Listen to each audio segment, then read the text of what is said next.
सन 19वीं सेंचुरी में ब्रिटिश जानबूझकर किसानों के फसल पर इतना ज्यादा लगान लगा रहे थे कि किसान रोड पे उतर चुके। इतना ज्यादा लगान लगाने के पीछे ब्रिटिश का एक ही मकसद था, लेकिन ब्रिटिश को तनिक भी अंदाजा नहीं था कि इनका यही हरकत एक ऑफिसर को मौत के घाट उतार देगा। जो भी किसान ब्रिटिश के अगेंस्ट बोलते थे तो उनको गाँव वाले के सामने ब्रिटिश का कहना था कि मुझे जितना से जितना लगान दो, नहीं तो मैं सामने खड़ा करके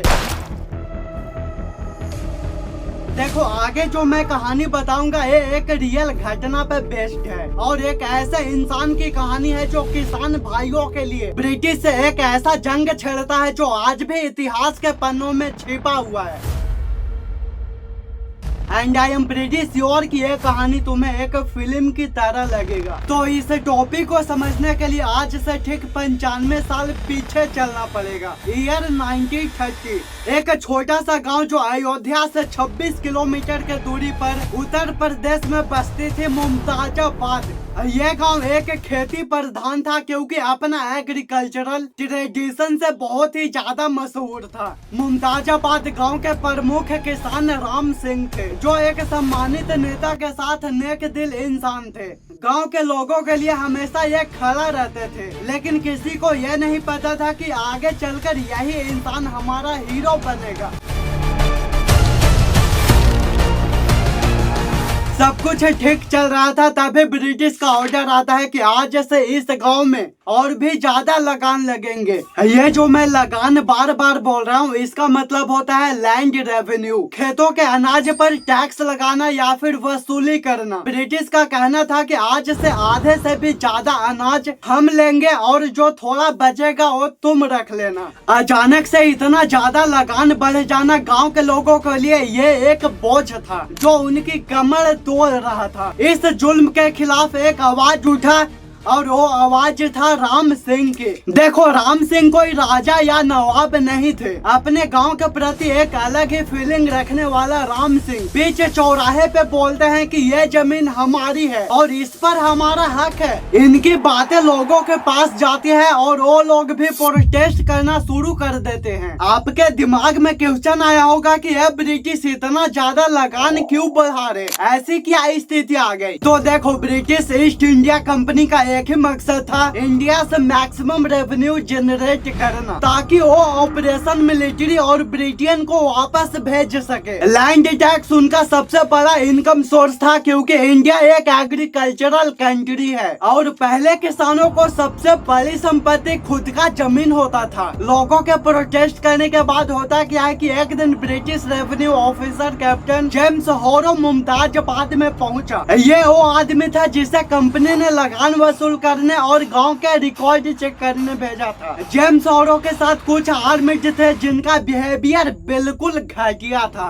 राम सिंह ने जेम्स हॉरो से काइंडली रिक्वेस्ट किया कि लगान कम करो, हम किसान हैं, हमारे पास इतना पैसा नहीं है। लेकिन जेम्स ने ना सिर्फ इनकार किया बल्कि राम सिंह को धमकी दी और ऊपर से सरकार विरोधी होने का इल्जाम लगा दिया। ये बात गाँव के लोगों के लिए आग में घी डालने जैसी थी और यहीं से शुरू होता है एक नए युद्ध का ऐलान।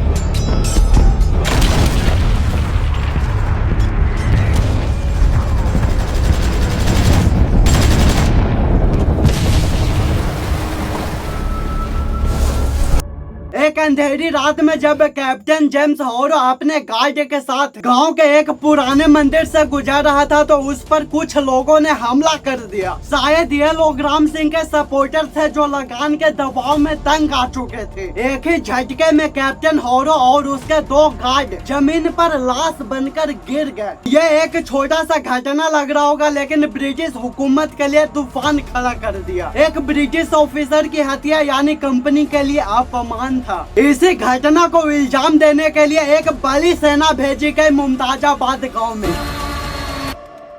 गांव के लोगों को ऐसा लग रहा था जैसे जुलूम के पहाड़ टूट पड़े। राम सिंह को पकड़कर रिबेलियन का इल्जाम लगा दिया और साथ ही कुछ लोगों को गिरफ्तार कर लिए। ब्रिटिश ने सबक सिखाने के लिए गांव के कुछ हिस्सों को जला दिया और फिर खुले मैदान में ले जाकर राम सिंह और उसके 10 साथी को फांसी के फंदे पर लटका दिया गया गांव वाले के सामने, ताकि ये दुस्साहस फिर से कोई ना कर सके। ये सारी चीजें आंखों के सामने देखते हुए गांव वालों का दिल टूट चुका। चारों तरफ से मुट्ठी बंद हो चुकी थी। इस घटना को मिटाने के लिए ब्रिटिश गांव के नाम चेंज कर दिए ताकि इतिहास के पन्ने में कभी लिखा न सके। फिर ब्रिटिश वहां से तब तक नहीं गए जब तक हमारा देश पूरे तरीके से आजाद नहीं हुआ। न जाने कई सारे किसानों को मौत के घाट उतार दिए एक छोटी सी गलती के लिए। ये कहानी आज भी उत्तर प्रदेश के बुजुर्गों में रग रग में बसती है। आज भी पंजाब के लोग राम सिंह को एक हीरो की तरह देखते हैं। आखिर में यही बोलूंगा कि ये आजादी कहने का एक छोटा सा शब्द है, इसके पीछे ब्रूटल स्टोरी किसी को नहीं पता। 13 अगस्त 1947 ये ऑल इंडिया रेडियो लाहौर है।